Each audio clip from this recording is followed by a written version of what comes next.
అనిల్ అంబానీ కంపెనీలపై cobra post పలు ఆరోపణలు చేసింది. నిధులు మళ్లింపు, దుర్వినియోగం, చట్టాల ఉల్లంఘన తదితర అంశాలను ప్రస్తావించింది. అయితే ఈ విషయాలను రిలయన్స్ గ్రూప్ తోసిపుచ్చింది. ఈ తాజా వివాదం వివరాలను ఇప్పుడు పరిశీలిద్దాం. అనిల్ అంబానీ ఆధ్వర్యంలోని రిలయన్స్ గ్రూప్ 2006 నుంచి తన కంపెనీలకు 41,921 కోట్లను మళ్లించడం ద్వారా భారీ ఆర్థిక మోసానికి పాల్పడినట్లు కోబ్రా పోస్ట్ సంచలన ఆరోపణలు చేసింది.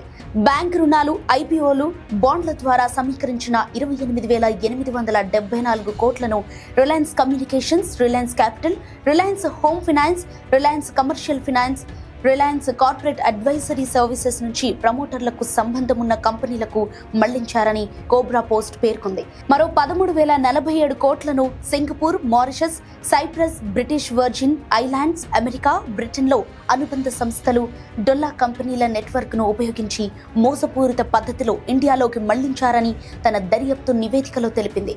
ఈ మేరకు కంపెనీల చట్టం, ఫెమా, పిఎంఎల్ఏ, సెబీ చట్టం, ఆదాయపు పన్ను చట్టం నిబంధనలను ఉల్లంఘించినట్లు తెలిపింది.